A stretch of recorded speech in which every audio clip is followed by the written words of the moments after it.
Olá, eu sou a Andrea. E eu sou a Dani. Sejam muito bem-vindos a mais um episódio do Vozes do Transporte. E hoje o papo vai ser muito bacana, né, gente? Vai ser daqueles papos que a gente gosta, que não tem nem fim, né? Que a gente vai, já começou rola. Aqui numa fofoca. Aqui fomos no até bastidor. interrompidos, porque já rolou uns 25 minutos só de papo. Exatamente, porque esse executivo conhece muito bem o mercado de caminhões, enfim, de implementos, ônibus, de pesados.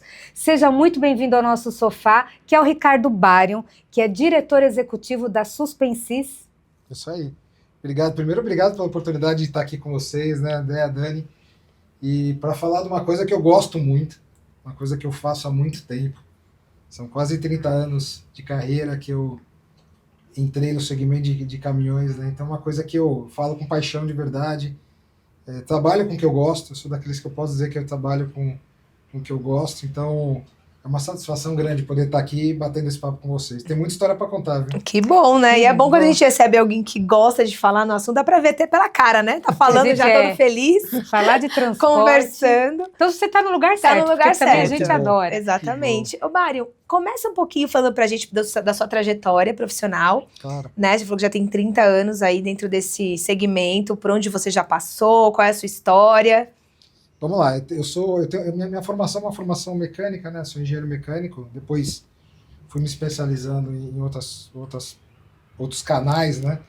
Mas a minha formação é técnica e eu comecei minha vida fazendo estágio na Ford, isso foi em 96. Eu fiz estágio de engenharia, foi acho que a única parte da minha vida que eu não trabalhei com caminhões, foi esse estágio em automóveis. Mas foi curto, foi 1 ano e meio, e na sequência eu entrei na Volkswagen Caminhões, na época ainda na Anchieta, junto com a Volkswagen Automóveis, né? E isso foi em 97, foi no mesmo ano que foi inaugurado também a planta de Resende, um conceito totalmente novo lá. E na Volkswagen eu fiquei 18 anos, né? Então eu entrei na área de pós-venda, 1 ano e meio de pós-venda, depois eu mudei para a área de marketing de produto. Na época eu ainda tinha uma dúvida na minha cabeça, falei, o que eu vou fazer em marketing? Sabe aquela... Você tem aquele lado técnico. Engenheiro, né? Mas aí, eu acho que aí começou daí, eu acho que a minha grande expertise, que é entender o mercado, né? Entender o cliente. Porque a Volkswagen nessa época era uma empresa brasileira, totalmente brasileira, focada no Brasil. Era uma empresa que ainda tinha uma participação de mercado baixa, 7%, 8%, mas ela tinha um viés muito interessante, um viés que durante o tempo foi se provando, que era o viés de fazer produtos para o mercado brasileiro, olhando o cliente. Uhum. Né? E eu tive essa grande oportunidade de poder desenvolver produtos para o mercado brasileiro, participar desses desenvolvimentos. Né? E é um desafio, eu imagino, né? É diferente, né? Aqui porque vocês estão sozinhos. Então, a gente não tinha aquele... Não tinha um modelo, né? Aquele modelo que depois, as empresas multinacionais, as empresas grandes, elas têm os modelos que elas desenvolvem lá na Europa, por exemplo. Sim. E depois você adapta ele para o mercado brasileiro. Né? Já tem metade do caminho aí andar, né? Claro. Agora, a Volkswagen não tinha. Começava do zero. Começava do zero, então... Tem um lado que é a dificuldade de você ter que investir sozinho, ter que provar os seus próprios investimentos. Tem o outro, que acho que esse é o grande X da questão, que eu acho que culminou também depois com a liderança de mercado da Volkswagen, que é entender o que o cliente queria e saber traduzir isso para a engenharia, para realmente fazer o produto certo. Uhum. E você estava nesse meio de campo, Exato. Porque você tinha que ouvir o cliente, levar para a engenharia, e transformar que é foco em produto. E transformar tudo isso numa... É muito engraçado, porque o cliente fala, eu preciso de, sei lá, saídas mais rápidas, né? E aí a engenharia entende torque. Aí eu preciso mais velocidade, potência. Então, essa tradução da necessidade do cliente é onde eu aprendi muito bem. Uhum. E por isso que isso facilitou depois minha vida profissional daí para frente. Então, a área de marketing de produto foi minha entrada, entendendo um pouco mais produto. Uhum. Na sequência, eu assumi toda a área de marketing mesmo, né, na Volkswagen. E aí sim, comecei a ter um viés mais mercadológico com a área de inteligência de mercado. Depois uma área de gestão de clientes, também tendo um pouquinho mais a gestão de clientes como como olhar o cliente, como entender o cliente, como formatar o cliente. Então, essas áreas de propaganda, de comunicação, na época a gente batia muito, né? A Volkswagen ainda faz isso, mas falava-se muito caminhões sob medida. Esse slogan começou lá no lançamento da série 2000, que era o caminhões sob medida. Aí veio o Titan Tractor, né? Menos você não quer mais. Quem mais você não precisa, que existe até hoje, né? Existe até hoje. Porque uma das grandes sacadas era essa, você entender o que o cliente precisa, né? Para você oferecer na medida, né? É aquilo. E o que existia naquela época? Existia aqueles caminhões super pesados, alta potências, altas capacidades, e aí existia um viés, algumas aplicações que não precisava daquele caminhão. Então, a lógica do Titan Tractor é o sapato certo para o pé adequado. Sim. Então, assim, mais você não quer, menos você não quer, mais você não precisa. E aí ele encaixou exatamente naquele segmento que precisava de cavalo mecânico. Então, eu vim nessa sequência, né, de desenvolvimento, sempre alinhado muito produto. Aí essa parte de comunicação a gente ganhou, na época daquela campanha, teve uma campanha muito forte da Volkswagen, que é uma campanha de caixas, né, que a gente desenhava o caminhão nas caixas para mostrar que para cada caixa tinha um caminhão certo. A peça certa, tudo certo. Essa foi a campanha mais premiada de marketing de veículos comerciais da história. Ah, que legal. A gente ganhou o Leão de Cannes e tudo mais. Ai, que legal. Estava à frente da área de comunicação. Não, é muito diferente mesmo já, né? E aí depois você foi para uma empresa que já era totalmente oposta no sentido de desenvolvimento de produto, porque já havia um produto meio que pronto da Europa, que é no caso da Iveco. No final, a MAN adquiriu a Volkswagen naquela época. Aí a gente lançou o caminhão MAN TGX. Nessa época, eu já começava a entender como funcionava uma empresa que tinha produtos lá fora, que precisava ser adequados ou adaptados para o mercado brasileiro. Foi o lançamento do MAN TGX aqui no Brasil. Né? Então, aí já tinha um viés um pouco diferente. Claro que sempre separadas as marcas, né? Que é um dual branding. E aí, em 2015, veio um super desafio na minha vida. Depois de 18 anos de Volkswagen, veio o desafio da Iveco. Esse eu costumo dizer que acho que talvez tenha sido a maior decisão, uma das decisões mais difíceis, porque a Volkswagen estava extremamente sólida nesse momento. Já era líder. Você acompanhou todo o processo. Em 2003, ela assumiu a liderança de mercado. Caramba. Nossa, foi rápido, né? Você pegou ela no início. Eu peguei ela no início, ela veio subir, em 2003, assumiu a liderança de mercado. Eu estava lá, participei, foi um negócio inovador, porque... E rápido, né? Porque de 96, que você falou, 8%, para 2003... Foi 24%. Caramba! Foi super rápido. Crescimento sustentável foi indo. E aí eu tomei a decisão de ir para... Iveco que estava... Era a última. Era a última colocada. Teoria, né? Sim. Porque também é um desafio. Você também... alavancar a marca. Alavancar. E você sentiu, apesar de você ter pego essa primeira experiência ali com a MAN, é mais fácil quando você está numa montadora, numa fabricante que vem já o produto, que você tem que tropicalizar. Porque às vezes eu fico imaginando que pode ser mais difícil, né? Porque já está ali a tecnologia. É diferente, porque em algumas situações o caminhão de lá também não está desenvolvido para o caminhão daqui. Sim. Algumas vezes o caminhão que foi desenvolvido lá, às vezes ele tem um nível de emissão de poluentes que já é superior que o daqui. Então você tem que aguardar a mudança de emissão para poder usar aqui. Então, assim, depende. Tá. A pergunta não é uma regra. Né? Algumas vezes o caminhão lá está preparado com algumas exigências ou algumas legislações que são diferentes das do Brasil. E que aqui não funciona e vice-versa. Né? Mas na Iveco, eu também, curiosamente, também entrei no momento em que a marca estava bastante sensível, numa linha de produto que estava degradada, que precisava de uma renovação, e era o meu expertise esse, né? Na verdade eu fui lá para isso, e eu assumi a diretoria comercial de produto, então foi uma super desafio, porque foi fazer o turnaround da Iveco, né? Acho que vocês lembram, vocês são do ramo, lembram que 2015 foi um ano muito difícil aqui no Brasil, que foi aquele ano que o mercado caiu. Sim, caiu. Sim, que venderam uns 40 mil caminhões, não foi aquele ano? Foi um dos mais desafiadores. 70% em relação a 2014. Então, assim, foi um ano muito difícil que eu entrei, 15, 16. E aí você precisava, além de de renovar, fazer todas as mudanças, precisar de investimento, a marca era uma marca que estava assim, numa situação sensível no mercado, em termos de clientes. E aí aquilo, né? O trabalho de dia a dia. Dia a dia vai mudando, então teve toda aquela renovação de produto que eu participei, né? Desde as linhas leve, média, pesada, começamos com a pesada. Que é o Highway, né? Você trouxe o Highway. Eu trouxe o Highway, a gente mudou a estratégia de pesados, a gente tinha o Highway e tinha o Stralis. O Stralis deu lugar pro High Road.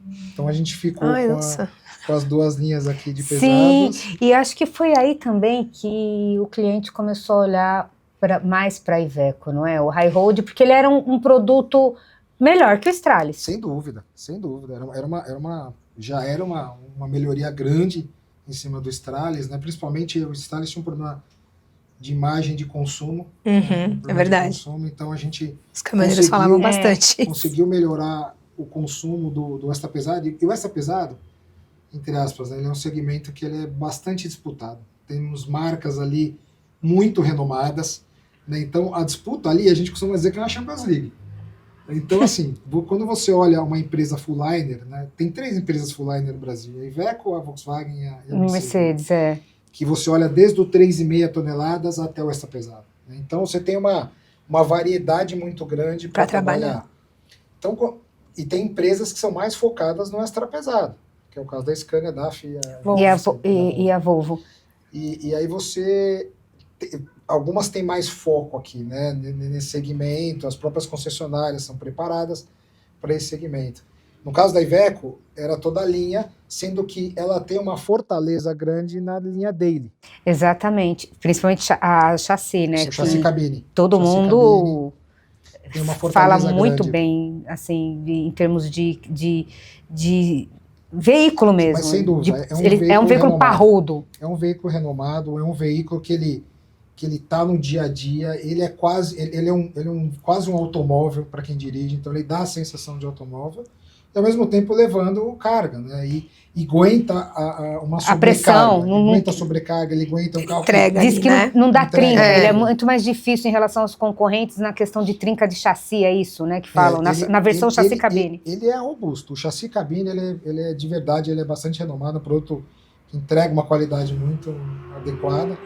E aí a gente mudou também aquela linha intermediária, onde a gente tinha o Vértice, então foi um dos primeiros que a gente entendeu que deveria tirar o Vértice de linha, para padronizar a linha Tector. Então a gente tinha a linha Tector, e aí fazia sentido você esticar a linha Tector para ela poder ir desde o 9 toneladas até o 30, que é o 8x2 rígido. Né? Então toda essa linha aqui virou a linha Tector. Então, entre aspas, ficou uma linha de produto muito mais adequada para o mercado. E bem diferenciada, né? Porque aí ficou a linha Tector de 9 até os semi-pesados, né? Que é... E algum no meio disso vocacional também ela colocou. Sim. E agora entrou o S-Way e o mercado tá de olho no S-Way, assim. E isso que você falou, né? Que o brasileiro é extra pesado. É a coisa que eu mais gosto de ver todo mês, é a Fenabrave lá, os pesados, porque você vê a guerra. Tá ali. A disputa. E justamente nas 2 marcas que você trabalhou, eles estão ali brigando. É o Meteor e o S-Way. E agora, como o mercado tá ruim para extra pesado, 6x4, tração, o 6x4, aí você vê o 6x2, a briga ali, aí chega o Mercedes, o Actros também, 2548. Então você tá vendo essa guerra entre esses 3, que são menos tradicionais, como você falou, frente a DAF e Scania e Volvo. Assim, é engraçado, né? Porque eu participei desse segmento, hoje eu forneço para todos eles, né? Hoje todos eles Hoje você você assiste de outro lado agora, hoje né? Todos eles são meus clientes. Sem muita preocupação, né? Posso falar de todos eles que não tem problema hoje, né? E como é que foi? Essa variação foi maluca, porque você imagina, eu fiquei na Iveco até o lançamento do S. Foram quantos anos na Iveco? Foi quase 9. Quase 9. Então foi 18 de Volkswagen, quase 9 de Iveco. E aí você caiu ali na... Aí o que eu fiz? Eu fui para uma outra divisão que eu queria ter uma visão diferente de montadora. Tá. Aí eu fui para Vamos. Locação. Locação, é verdade. Também locação, né? Caramba. Vamos ter uma linha que ela tem principalmente locação. Aham. Então, vamos ter hoje deve estar com mais de 55 mil ativos locados, veículos pesados. Ela é a maior rede de concessionários da Volkswagen Caminhões. Sim. Né? Ela tem a Transil e a Tietê, então também. E ela também, além dela ser cliente, né, ser a maior compradora de caminhões, ela também é a maior rede de concessionárias da Volkswagen e também ela tem um canal de locação e também tem implementadora, que é a Truckvan. Então, assim, só a Vamos poderia me dar uma visão que eu não tive nos 26 anos anteriores, Sim. que é de cliente, que eu queria ter. Você diz o quê? Do que o cliente busca? Da compra. Da compra. O que ele da procura, compra, né? como que é a negociação. Exatamente. Perfil. De olhar o que o cliente procura, por que ele prefere um Volvo e não um Sim. Scania, por que ele O prefere que leva em consideração, né? Porque no final, Isso é maravilhoso. A locação, é o cliente que escolhe a locação. Sim. Óbvio, você tem ali uma linha de produtos no estoque, uma quantidade de estoque, mas quem escolhe no final o caminhão que quer é o cliente. Você dá essa opção para ele, né? Então, Porque tecnicamente ali os valores não entram muito em jogo porque é uma locação, né?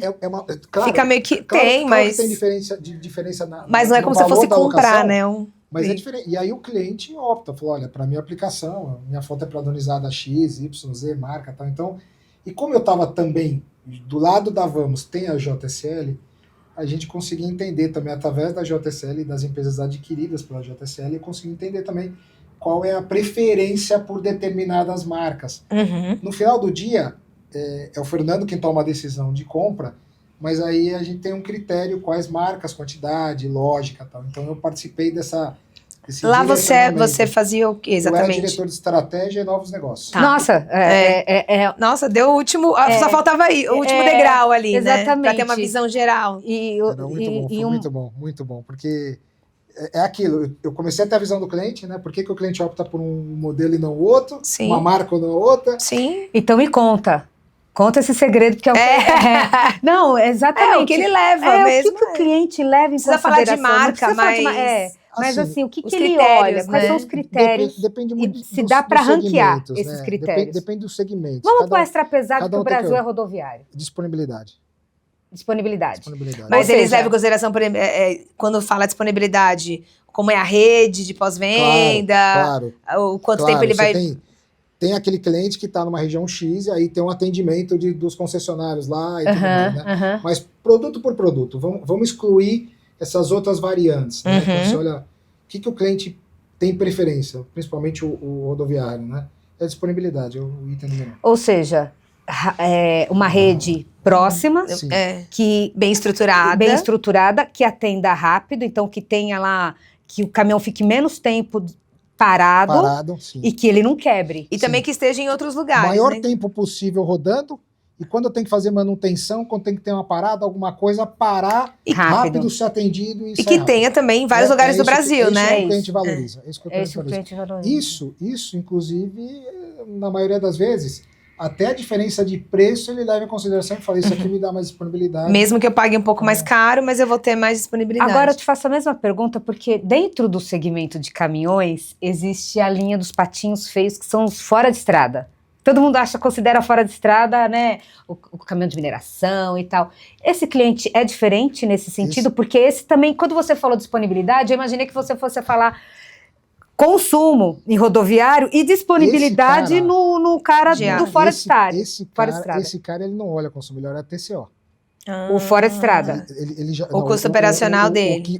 O rodoviário, ele já olha TCO. Ele já olha tudo. Ele olha o custo total de operação. Ele tem uma visão geral. Produto, ele já consegue olhar tudo isso. Então, assim, esse segmento é um segmento mais profissional. Então, na hora da argumentação, é uma argumentação muito mais técnica. Então é uma expertise muito grande. Exato. E esses novos entrantes aí, que a gente vê uma invasão até asiática, então, vamos suar a camisa.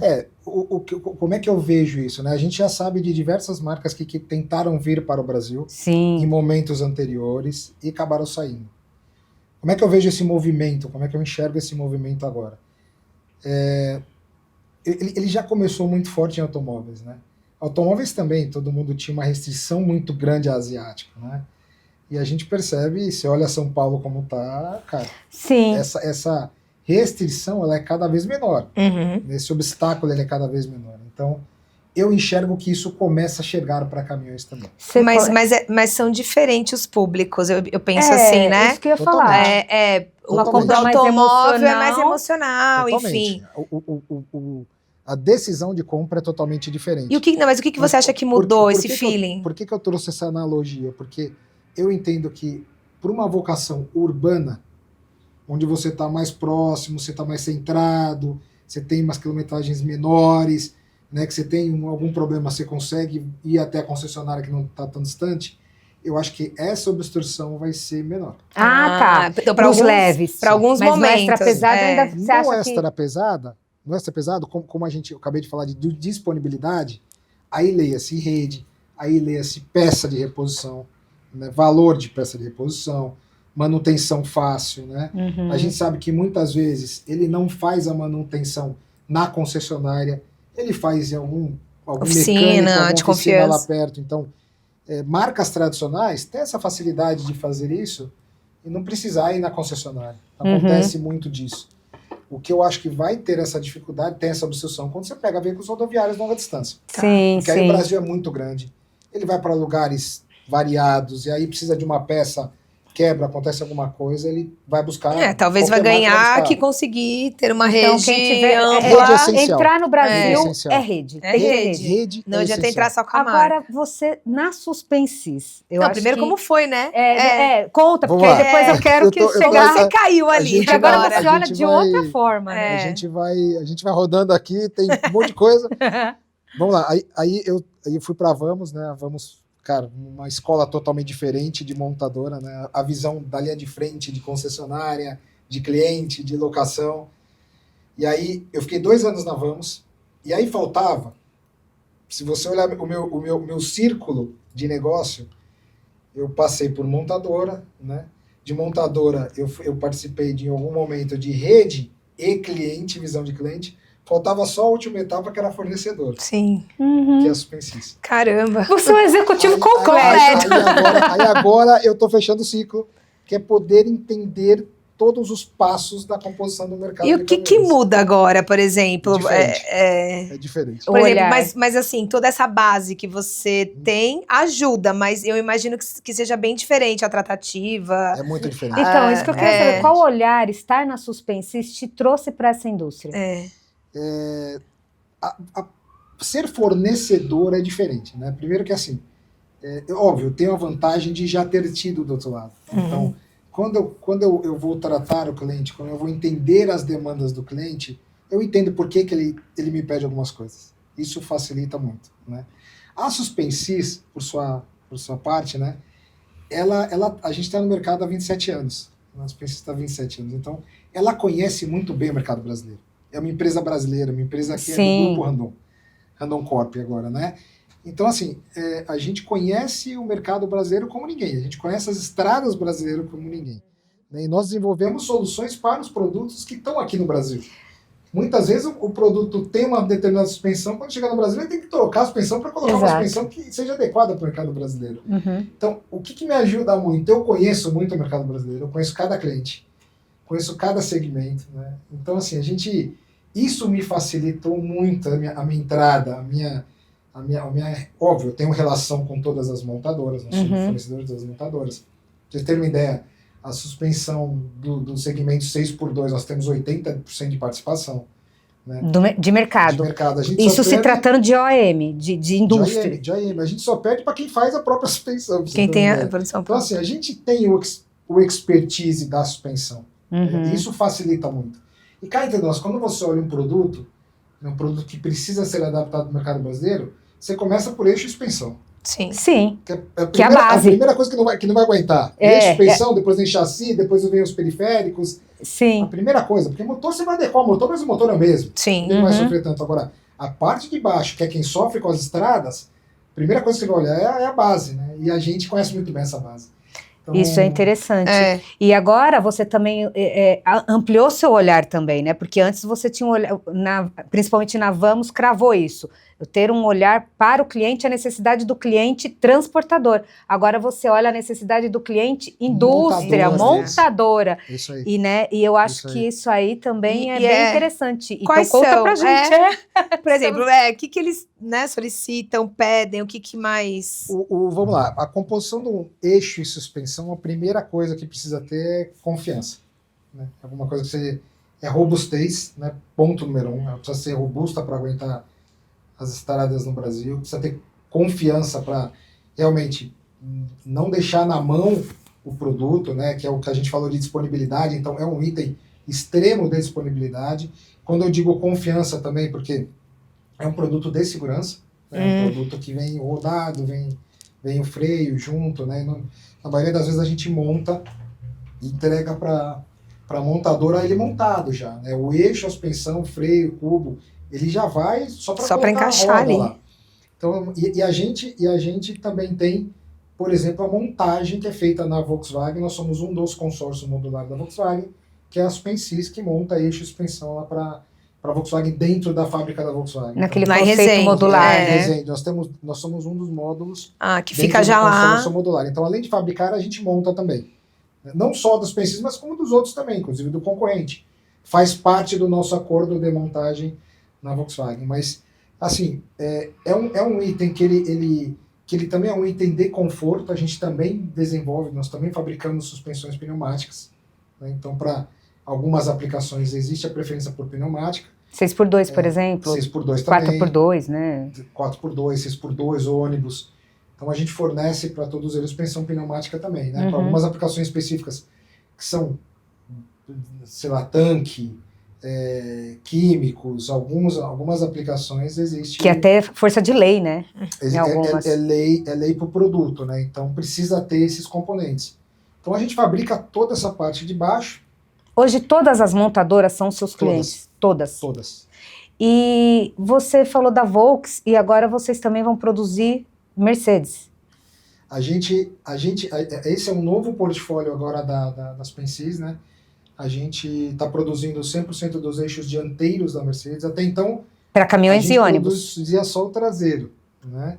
E agora a gente produz o dianteiro. A gente produz o eixo traseiro e dianteiro agora. Mas então todos os traseiros, mas traseiros já eram, vocês já faziam. A novidade é o dianteiro. Agora é o dianteiro. A gente produz o eixo dianteiro para 100% dos caminhões e ônibus da Mercedes. Aí vocês só entregam e eles montam lá. A gente entrega ele lá, ele só monta para a fábrica. Nesse caso, você só fornece, vão só fornecer. Até o mês passado, isso aqui é novo, né? Até o mês passado, eles fabricavam um pouco e a gente fabricava outro. Essa transição está acontecendo e a partir de agora, a gente tem uma fábrica nova que fica aqui em Mogi Guaçu, que ela foi montada para nós fabricarmos todos os eixos da Mercedes. Para atender essa demanda. Inclusive os traseiros, que vocês já... Os traseiros são lá de Caxias. São de Caxias. E os dianteiros... E vai continuar sendo assim ou vai passar tudo para cá? Não, continua sendo assim. A fábrica de Mogi, ela é focada em eixos dianteiros. Entendi. Não necessariamente só para a Mercedes. Tá. Porque a gente trouxe o da Mercedes, mas a gente tem vai atender possibilidade de produzir para outras montadoras também. Então abriu mais um leque. Perguntar até, porque a Mercedes, pelo menos em ônibus, ela tem 50% do mercado. Sim. É a segunda que mais vende caminhão no Brasil. Perde para. Então, isso me leva a crer que vocês têm a Volks, que é líder. Sim. Aí agora a Mercedes, que é vice-liderança em caminhões e líder em ônibus. Então, vocês estão aí. Quanto vai crescer esse share esse ano? A gente tem agora os eixos dianteiros, ele é o maior negócio em termos de rentabilidade da Renault Corp da história. Só para vocês terem uma ideia, o tamanho da importância disso. Sim. Então, assim, em termos de receita, nos próximos 5 anos, ele vai ser o maior negócio da a Mercedes, essa chegada da Mercedes. Mas tem quanto isso vai aumentar? Existe essa... O share. São negócios diferentes, né? Porque a gente não tinha eixo dianteiro nenhum. Entendi. É novidade. O eixo dianteiro. Então vocês estão iniciando nesse mercado. Então vocês estão abertos a negociações com outras empresas que queiram eixos dianteiros. A gente não tem exclusividade. Nessa planta da Mercedes, a gente comprou a planta e trouxe ela para dentro, né? Na verdade, a gente está trazendo. Tamanha demanda, né? São 2 fases. Então, mas esse espaço que vocês abriram é novo, é isso? Essa fábrica é nova? É totalmente nova. E qual a capacidade dela? a gente tem uma capacidade, nesse momento, a gente tem uma capacidade de fazer 65 mil eixos por ano.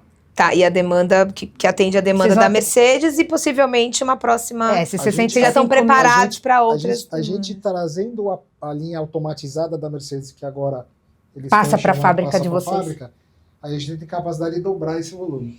Ah. Capacidade então a ela gente tem uma capacidade de ampliação Capacidade a ali. gente tem. Atualmente Capacidade são a para gente tem. 65 mil, é isso? Porque assim, eram duas fases, né? A primeira fase, essa fase mais manual, que é a que a gente está fazendo aqui, enquanto eles usavam a automatizada, totalmente a robotizada. Uhum. Agora, essa aqui, a gente traz a robotizada, essa aqui para e passa a produzir na robotizada. Caramba, entendi. Então assim, vai ser fica o- fica essa aqui ociosa. Então, dentro desse Tipo, conceito. então ela entendeu? pode usar para... Entendi. Entendeu porque que eu falei que pode duplicar? Sim, sim, Então- porque já tá tudo preparado, na verdade. Esse conceito 4.0, né? Que a Ah, Mercedes. sim, a da fábrica a fábrica que a gente está produzindo a robotizada, sim. Agora ela vem toda para Mogi. E aí depois a gente pode combinar de vocês irem lá visitar a Mogi. Ah, que bom que tá sendo gravado. Vocês são testemunhas. Todo mundo de que é nós vamos testemunha. conhecer, Não, gravar mas e mostrar pra vocês vocês. vão ser bem-vindas lá para vocês conhecerem muito lá a legal. fábrica. Assim que a gente começar a operar, Ah, e quando que A- vai a- começar? Tem a previsão? a gente, mais ou menos? agora a gente está na fase da transição para trazer a nova, mas a outra, qualquer Mas momento- até o final do ano... Ah, não, acho que Não. a gente vai levar aí mais um ano para começar a operar a outra. A É bem grande. Ela é bem grande. operação. Automatizada é bem grande. Tá, mas os eixos já estão sendo produzidos. eles já estão produzidos. Enquanto isso, a gente vai. Só é o modo na que vai manual. mudar. Desde quando vocês começaram a entregar o dianteiro? Fevereiro. Tá. O primeiro eixo, né? Ela começou a construção em outubro, Uhum. toda a fábrica. O primeiro eixo foi em fevereiro. E agora, esse mês aqui, a Mercedes sempre zera tudo. E aí, toda a responsabilidade a partir de agora é nossa. Ah, que legal. E A pra... responsabilidade é grande, você vê que Lógico Isso que eu ia é. perguntar. Desafios. enorme, porque Conta aí. primeiro é um componente novo que a gente não fazia. Então, assim, é um item de extrema segurança, né? De extrema responsabilidade, né? Isso aqui, imagina. Segundo que, assim, a gente não pode falhar em produção nenhuma, porque a Mercedes depende desse componente. Pra produzir nosso, né? ali Ela o- parou e 100% da responsabilidade está com a gente. E ela exporta. 100% dos eixos lá. Então, assim, então, tudo. Eu É uma imagino que responsabilidade vocês enorme. também tiveram essa responsabilidade de entender os outros mercados que a Mercedes Sim, atua, sim. porque eu sei que, fazendo para o Brasil, você já está superdimensionando para outros mercados, acredito eu, Sim. né? Mas também não deixa de ser um desafio. A maioria das vezes, assim, o mercado brasileiro ele é referência para todos os outros mercados, né? Uhum. Então, Pela diversidade de... é natural. Às vezes tem um ajuste ou outro, mas assim, o mercado brasileiro, ele aqui, olhando para a América do Sul, ele é referência. Então, a maioria dos caminhões que estão aqui, assim, com algumas exceções, ele não entra em algum lugar ou não vai bem na aplicação, mas na maioria das vezes o mercado brasileiro aqui, ele é Já referência e já serve para o mercado da América E Latina. você acha que a gente pode considerar, então, esse um dos principais desafios hoje da Suspensys ou tem... Do meu outros? sim, tem diversos, né? A gente, na verdade, você já percebeu que eu gosto de desafio. É. Minha vida veio É isso que eu ia falar. Onde você no eterno entra, rola um desafio. no eterno desafio. Mas, Você não gosta de calmaria, né? Não, eu gosto de desafio. Eu É gosto, movido né? a isso. Eu gosto. Mas assim, tem várias... Acho que a gente pode classificar alguns desafios. Esse é um deles, que é fazer a planta de Mogi performar Uhum. e a gente não deixar em nenhum momento nada escapar. O cliente ali. O cliente Uhum. sempre em primeiro lugar. E eu, como já vivi, sei o que o cliente depende. Todos os lados. Todos os lados, sei o que o cliente espera da gente. Uhum. Ele espera que a gente entregue com qualidade, no momento certo, que a gente se ajuste às oscilações de mercado, como é o caso de agora, sabe? Uhum. E a gente esteja preparado para eventualmente uma retomada de mercado, queda de mercado. Então, assim, Sim. a gente tem que estar do lado do cliente. Uhum. E você já tem essa experiência porque você passou por todas como As você fases. disse no começo, né? Desde a Volks 8% até líder de mercado, desde o governo lá 2015, 2016, que foram 40 mil para um mercado que já chegou a 120 e poucos lá na virada de Euro 3 para Euro 5.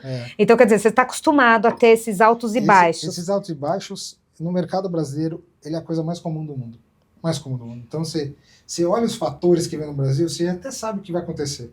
Você começa a olhar o cenário macroeconômico. Cara, o Brasil você tem que estar preparado, você tem que ser resiliente. Sim, para Você poder tem que- trabalhar. Então, Agora, por só isso que eu fazendo- acho que Fazendo um anexo, você vê de maneira tranquila o que tá acontecendo agora, essa oscilação? Ou tem alguma particularidade que te leva a ter um certo pé no eu vejo freio? com preocupação. Então. Eu vejo com preocupação. Né? O que acontece com o mercado brasileiro? O mercado brasileiro ele tem altos e baixos. Né? E tem fatores que fazem com que o mercado seja muito flexível. Como, por exemplo, taxa de juros. É um dos fatores importantes. O PIB é um dos fatores importantes. Né? Quando a gente olha inflação, é um dos fatores importantes. Então, tem alguns pontos que às vezes eles assustam os transportadores. Tá. Então, eu vejo com preocupação, porque além disso, a gente tem uma eleição ano que vem e que pode alterar o humor, pode alterar o ambiente. Pode bagunçar mais. Mas todo ano de eleição altera o humor, não altera? Sempre, porque você não sabe qual é a estratégia de um novo governo ou do atual governo, a continuidade, então dá uma insegurança. Fica essa insegurança no mercado. E o transportador, às vezes, ele segura e logo a montadora também não, então, na verdade, não faz tanto investimento. A sua preocupação, na verdade, é mais relacionada a isso, a esse momento que a gente vai viver daquela... E assim, o ano de 2025, ele teve uma determinada consistência que eu entendo que pode ser diferente de 2026. Eu vou explicar por quê. O ano de 2025, a gente sentiu, começando por carretas, foi bastante sentido. O segmento de carretas em si, não estou falando de carrocerias no geral, mas de carretas, está caindo absurdamente, está caindo mais de 30%. Né? Então, ele vem caindo bastante, veio desde o começo do ano, ele está caindo 30%. Né? Está num patamar bastante baixo. O segmento de caminhões, ele veio para um cenário um pouco diferente. A gente veio da Fenatran, ano passado, então começou o ano carregado de pedidos. E aí o que a montadora faz com a gente? Né? Agora trazendo um pouco para o fornecedor. A montadora fala, ó, esse ano aqui o mercado vai ser 140 mil. Então vem vindo, 140 mil. Então os releases que eu recebo para produção são 140 mil. E aí começou muito bem, as vendas vieram ainda dos pedidos da Fenatran. Sim. E a produção continuou também, flat e forte no primeiro e no segundo trimestre. O problema é que o segundo trimestre já começou a ter sinais de queda de mercado. Então assim, e as montadoras ainda não deram tempo de reagir. A partir dali começou a ter mais produção do que demanda de venda. E o que acontece? Aí começa a reação pra gente, ó. Começa a mudar o pedido de para fornecedor, começa a cair. E aí o que acontece? Começa a rede, começa a estar estocada. O que acontece? Começa a ficar estocada montadora e rede.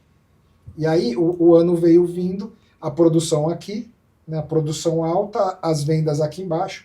O que acontece agora no último trimestre, que é o que está acontecendo agora nesse momento, é produção lá embaixo, para tentar se ajustar aos estoques, estoque alto, não só na montadora como na rede. Então vai já refletir. Agora é uma fase de equalização de estoque, produção e estoque. O que deve acontecer em 2026? Eu espero, imagino que deve ser assim, é o contrário. Começa o ano com os ajustes de estoque tendendo a diminuir e uma expectativa de melhoria de mercado, o inverso do que aconteceu esse ano. Esse ano foi assim, a tendência do ano que vem é que a curva suba. Conforme a taxa for... Mas que seria mais lógico, né? Porque daí você começa com uma produção um pouco menor, com volume esperado menor, e aí, como você já está preparado, você só vai aumentando. Acho que fica mais fácil equalizado que quando é o contrário, né? O difícil depois é essa velocidade de retomada. Isso aqui é difícil, porque se vier uma demanda... Boom, uma aquecida aí... A gente não tem... Você se ajusta, né? Você se ajusta, por exemplo, a gente está nesse momento em flex lá. A gente trabalha um dia da semana menos, né? Para se ajustar a essa demanda nova que está chegando. Quando volta, além de eu voltar, eu preciso, obviamente, contratar às vezes. Ah, entendi. Contratação. Tem mão de obra envolvida. Até as pessoas se ajustarem e tal. Então, essa retomada, às vezes, se ela vier muito rápida, aí os fornecedores acabam sendo o gargalo. Entendi. Entendeu? Qual que é a lógica? Porque daí Sim. vem aquela questão da falta de peça. A gente viu isso que a gente muito viu, claro na pandemia, É isso né? que eu ia falar, na Foi. pandemia. Na pandemia foi um exemplo muito claro, porque a pandemia assustou, Uhum. todo mundo fechou, Parou. travou as plantas, de repente não era tão ruim quanto esperava. E assim, engraçado, né? Que eu tava na Iveco nessa época, né? E a gente precisava tomar a decisão de voltar ou não. E essa época eu estava na área comercial, né? Então a Iveco teve uma atitude muito rápida nesse momento da gente voltar, né? E acreditar que o mercado não ia ser tão impactado com a pandemia, precisar ter os caminhões ainda rodando. Pra fazer e tudo rodar. mais, tal. E curiosamente eu estava na área comercial e os últimos 4 anos da Iveco foram os 4 anos que a Iveco mais cresceu. Caramba. E foi na pandemia que vocês fizeram foi. hoje, que são os importantes lançamentos, que é a nova Daily Foi. e o West. O Westway foi... Foi depois, dele, né? A dele foi o penúltimo e depois o último foi... A nova dele foi o penúltimo. Porque eu lembro que no lançamento da Daily, lembra, ia ser em algum lugar. A gente chegou a receber o convite com depois imprensa mudou. especializada e depois foi online. Foi. Porque já... Que começou a época que abria e fechava, né? A gente ia fazer, era exatamente isso, a gente ia fazer, se eu não me engano, era em abril ou maio de 2019, e aí depois... Passou para março de 2020, não foi? Passou para março Que foi de quando 2020. começou, né? Que foi Real. quando- É março de 2020, é isso. É, Na verdade, 2019 a gente apresentou na Fenatran, depois março de 2020. isso, e aí o lançamento oficial É seria... isso. E Barion, você falou sobre a questão do mercado de extra pesado, que deu essa puxada, mas não teve aí um equilíbrio com os menores, médios, porque você agora, como produtor de eixo de 2 grandes empresas que são Fulliner, não deu um equilíbrio, porque o mercado de médio, semi-pesado, médio até cresceu, Sim. né, em participação, antes era 5%, hoje já está 11% o segmento de médio. E aí eu queria saber, isso não deu um equilíbrio para você como fornecedor? Deu. Na verdade, houve um ajuste no mercado, né? O segmento de extra pesado, ele normalmente é mais do que 50% do total dos outros segmentos, né? O que aconteceu é que nos últimos anos, com o agro mais forte e tudo mais, o segmento de extra pesado quase bateu 60% no mercado. Então ele veio crescendo, né, percentualmente, e os outros diminuindo. O que aconteceu esse ano é até um viés interessante, que é um viés da economia, né? Economia, quando a gente vai olhar a economia, o varejo continuou muito forte. Uhum. O governo, ele incentivou o varejo. E os veículos que estão atrelados ao varejo são basicamente os veículos leves e os veículos médios. São veículos de entrega, são veículos que fazem curtas distâncias. Então o que aconteceu? Esse ano que a gente viu esses 2 segmentos muito fortes. Você vê, por exemplo, entregas urbanas, a quantidade de veículos agora adaptados e já preparados para... Então esse ano aqui, com esse incentivo no varejo, esse segmento é o segmento que mais cresceu. Uhum. Aí você vê que aí já aconteceu uma equalização, né? Hoje está em 50%, mais ou menos, meses até que o extra pesado cai um pouco mais e os outros segmentos crescendo. E o segmento de médios é um que cresceu mais. Então, entendi. O que estava no passado, agora voltou a se equalizar, que é mais ou menos isso. Eu entendo que deve continuar mais ou menos esses percentuais. Né? O segmento de extra pesado ainda, os 50%, e os demais segmentos... Em outro momento. Se dividindo aí. Se dividindo com os outros 50%. Entendi. E, Barion, o que você vê, assim, em termos de OEMs, né, no caso as montadoras, para o futuro? Eu pergunto porque a gente já está vendo aí esse movimento da Mercedes, que agora não é mais a produtora dos seus eixos, né? E isso a gente sabe que é uma questão de equalizar custo e tal, prioridades, né?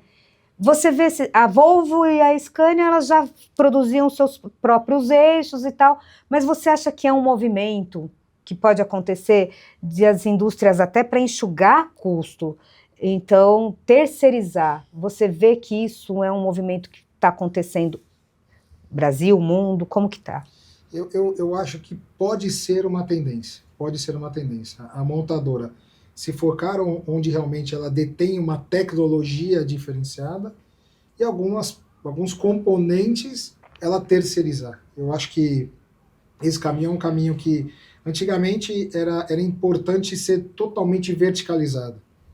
Hoje eu já não enxergo dessa forma. Hoje eu enxergo que determinados componentes, que existe uma inteligência por trás disso, é factível que a montadora mantenha com ela. Outros componentes, como por exemplo a fabricação do eixo dianteiro, ela não é o item mais tecnológico que tem no produto. Então é possível ela terceirizar isso, e foi o que a Mercedes fez. Então, provavelmente, ela deve agregar na planta algo mais estratégico dentro da planta, né?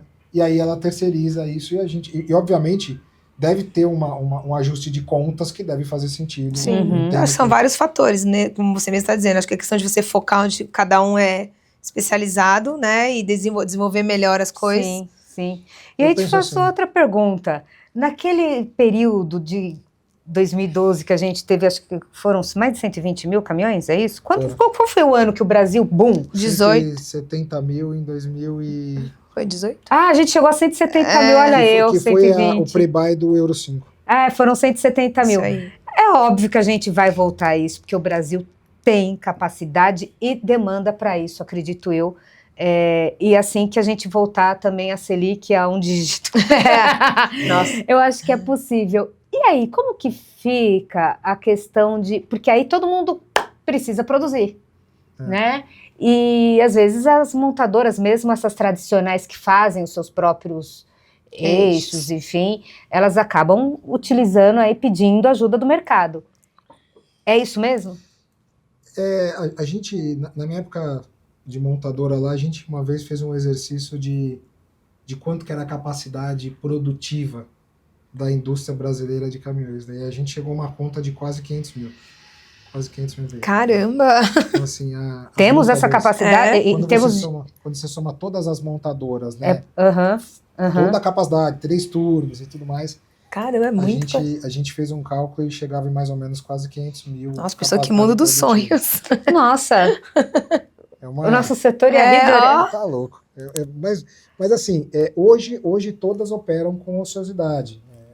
Claro, né? Por causa da demanda que caiu. Cada demanda que cai. Existia sempre, a gente sempre fazia algumas analogias, né? E sempre se falava em renovação de frota. É um tema que constante na Anfávia, em todos os lugares, que era quando que vai acontecer a renovação de frota, né? Porque se olha a Idade Média, ela não desce, ela não cai, né? Não.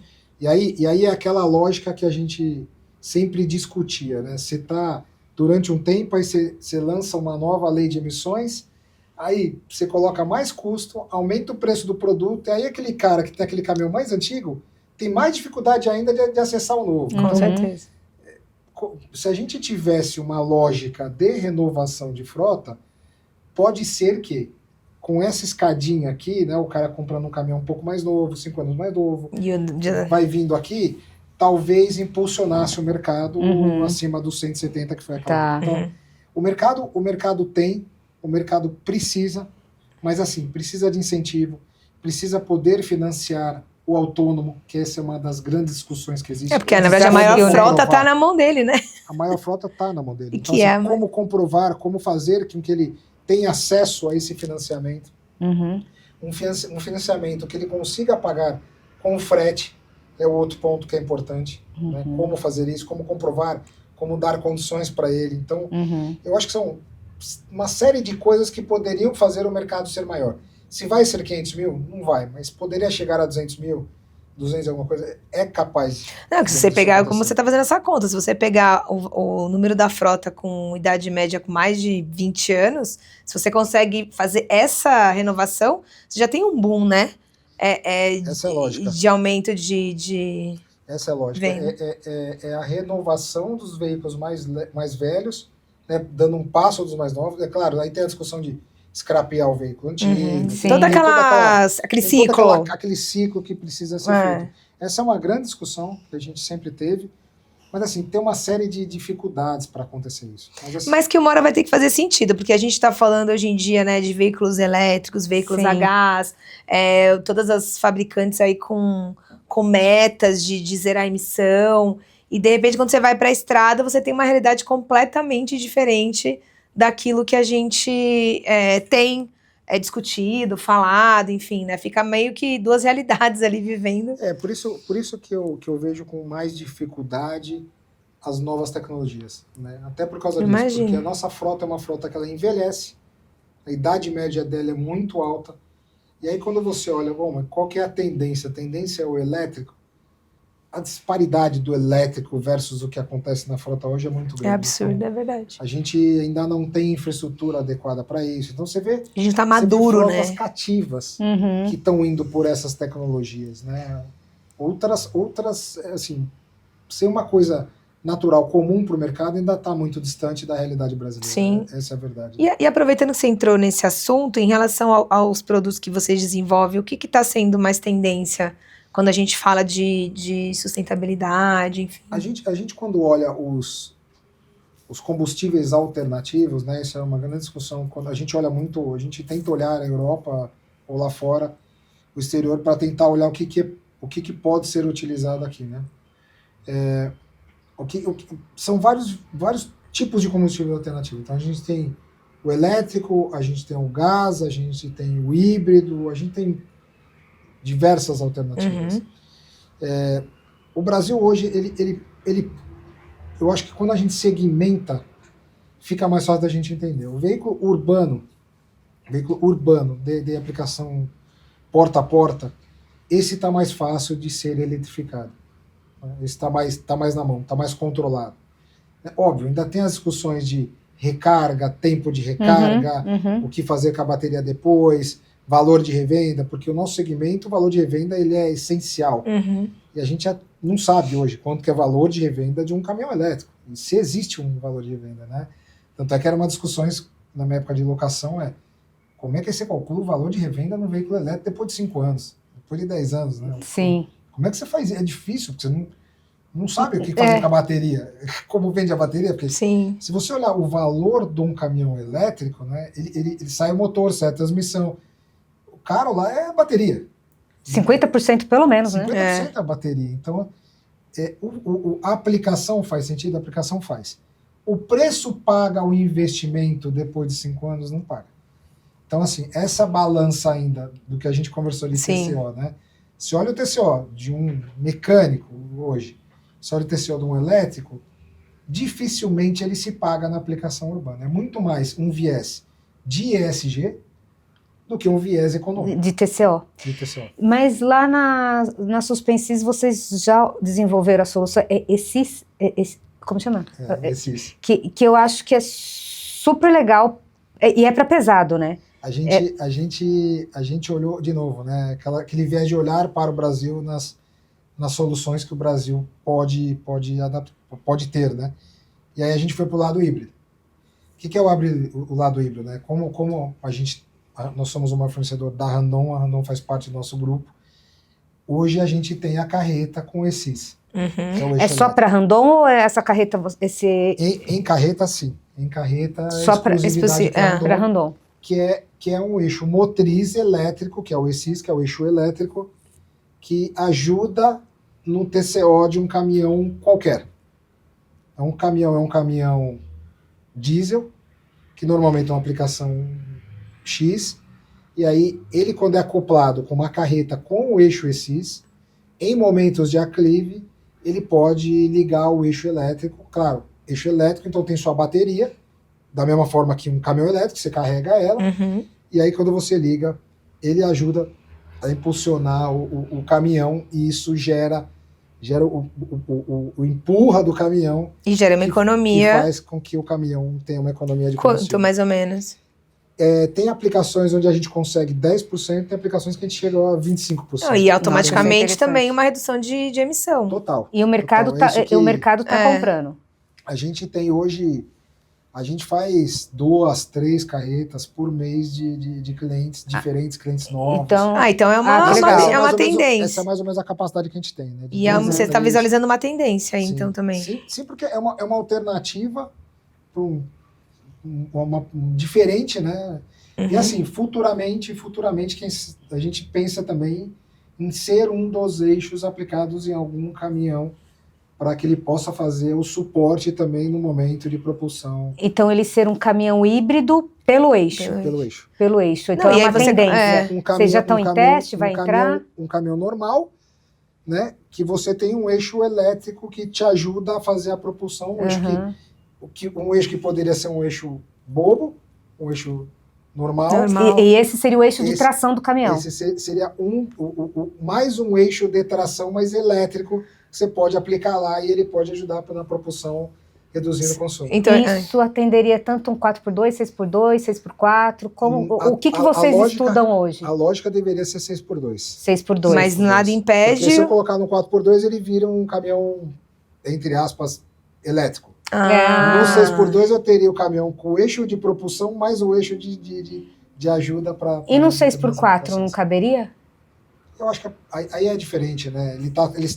O 6x4 ele já tem os dois eixos tracionados, então eu não consigo acoplar com outro eixo. Ele não ia fazer muito sentido ali. Não faria, não consegue. Não consigo Seria acoplar os dois técnica, juntos. uma questão técnica. É uma questão técnica. Não seria o caso de desenvolver A não os ser que dois você tenha os juntos? dois- Isso que eu ia A não perguntar. ser que você tenha os dois elétricos juntos. Mas Isso é possível.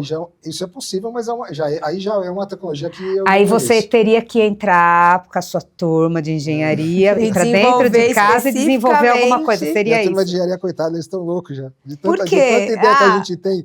A gente Então, vai isso que eu ia te tendo perguntar, lá... quem são umas a próximas gente vai tendo- tendências Isso, aí? o que você Eu vislumbra sei aí? que você não pode revelar 100%, mas o que a gente pode eu esperar? acho que assim, a gente tem que estar sempre na cabeça melhorar o que a gente tem. Né? Então esse é o primeiro ponto. É olhar para o que a gente tem hoje. Como é que... A gente fica sempre se perguntando como é que é a suspensão de amanhã, né?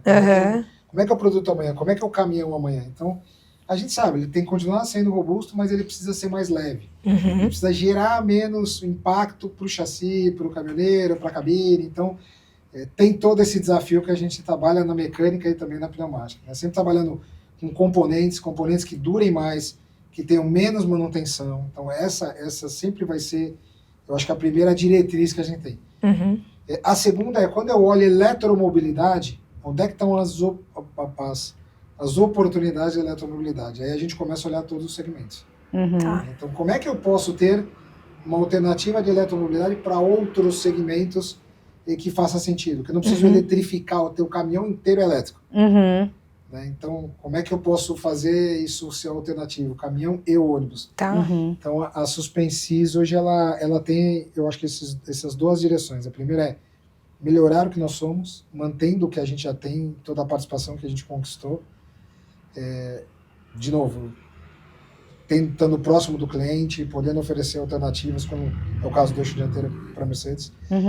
E o segundo é como é que eu olho a eletromobilidade. O que eu posso trazer de alternativas de eletromobilidade olhando o mercado brasileiro. Em que segmento faria sentido eu ter um novo eixo?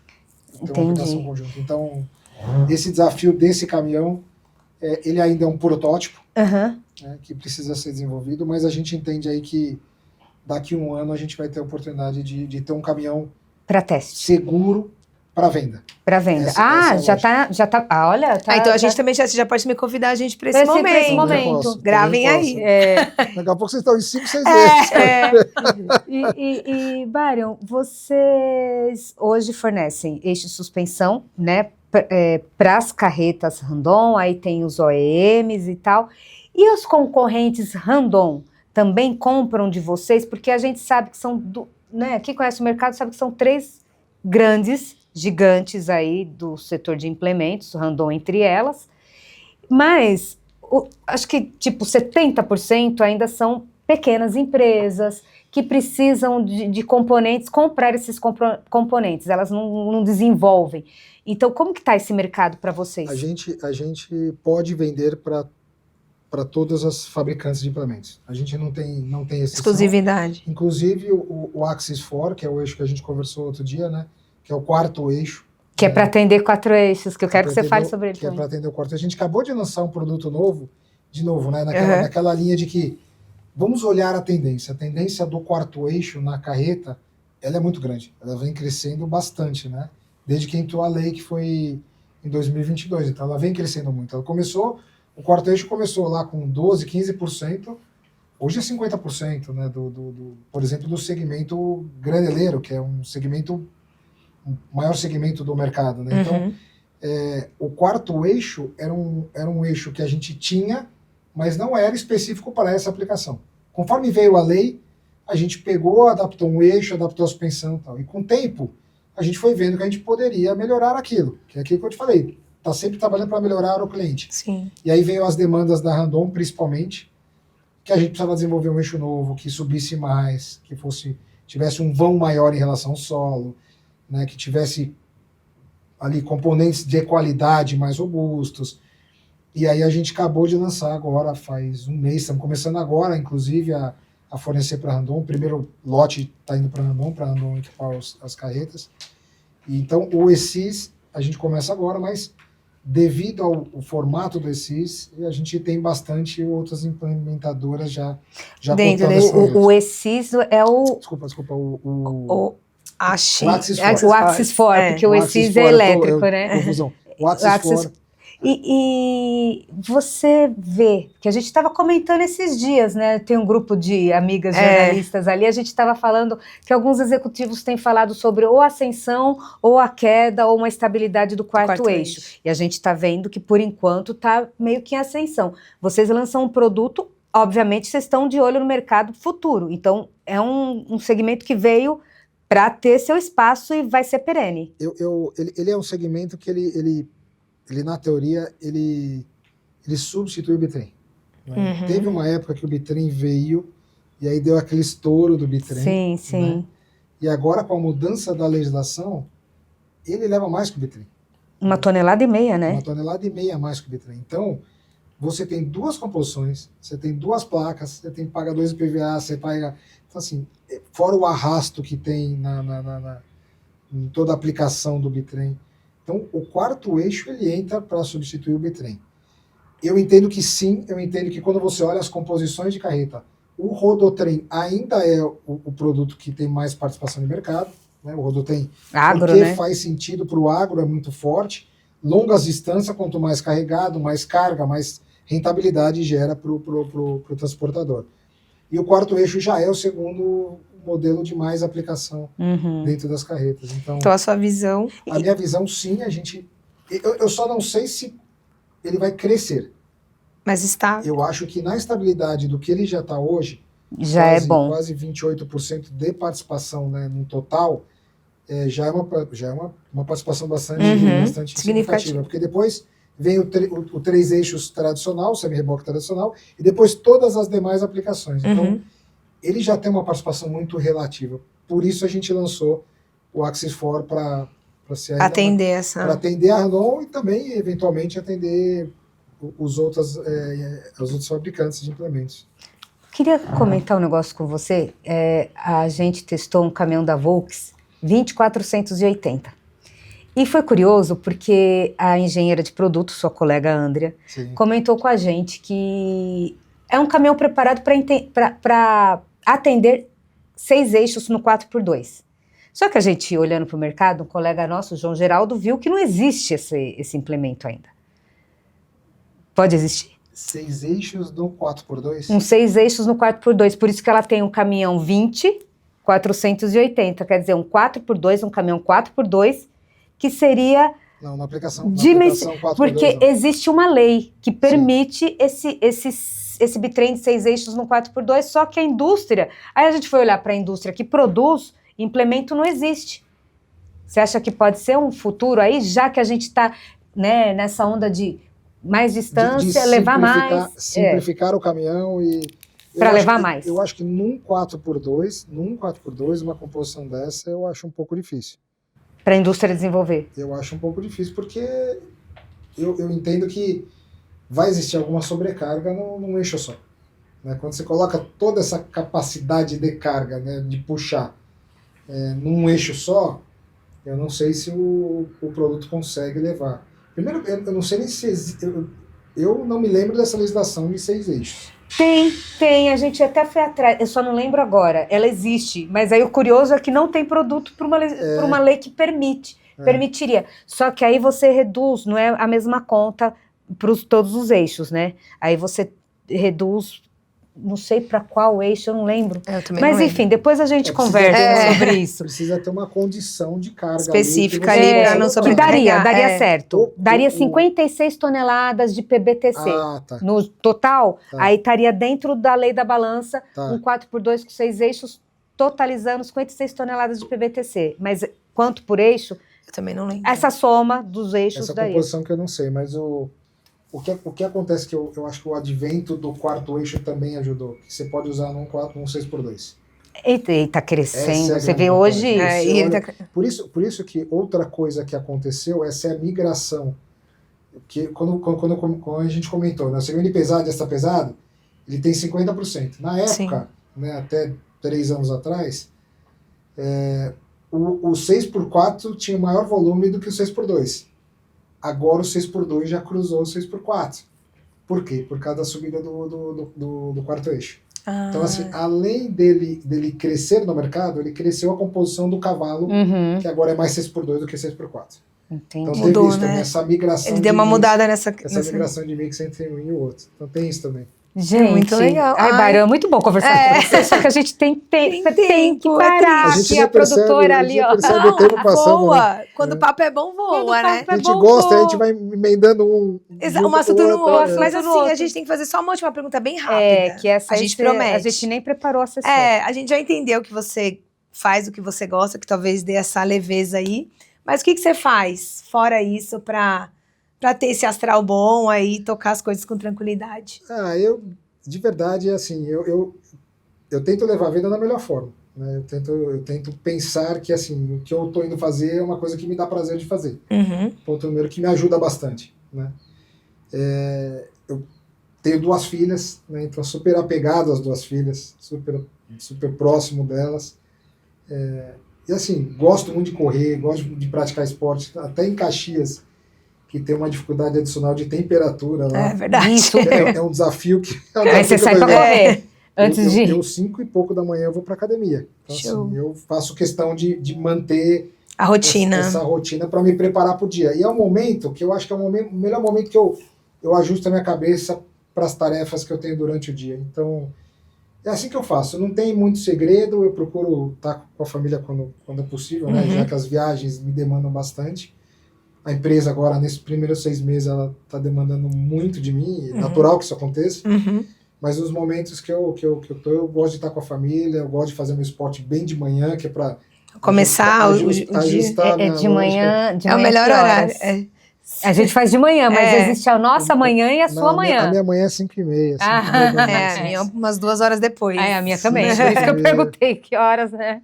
Aí eu gosto de manhã, porque aí eu já Ah, não, de manhã é o chego melhor lá na horário. empresa e... Já tá relaxado. Então, assim, mesmo em Caxias, com a temperatura às vezes de 2 graus, 3 graus... Caraca, 4, é muita diferença. eu consigo ir. É mindset. É botar na cabeça e falar... Bora que bora. Não olha a temperatura. Não olha o celular antes de sair, Deixa né? eu tomar O um mantra choque. é bora É. que bora. Já leva a roupa adequada e vai. Deixa eu tomar o choque e na hora que tá lá, você já tá lá. Já Aí- foi, não dá pra aí- voltar mais. aí É o já que eu foi. faço também. Bora que bora e não olhar pra trás. Byron, Bom, muito obrigada. Obrigada Eu que mesmo agradeço, pelo Gente, papo. eu acho que a gente valeria fazer uma segunda Parte. Porque a gente já se convidou pra tanta coisa, né? exatamente. Aí A gente depois já- você volta pra gente falar sobre tudo que a gente for Boa, ver. boa. A próxima eu vou recebê-los lá em Mogi, lá pra apresentar a planta lá. Que vai ser acho que legal. Vocês vão gostar bastante, novinha. Vocês vão adorar. Aí a gente pega e tenta dar uma volta de esses lá também, já faz Já faz É tudo. já faz um bem bolado com tudo. Já aproveita o isso. dia. É isso. Bacana. E você que nos acompanhou até aqui, muito obrigada. Isso né, aí, pela não se esqueçam que audiência. toda quarta, 7h30, tem um papo assim. Tão gostoso. legal quanto esse. Então, Exatamente. até a próxima. Tchau, tchau.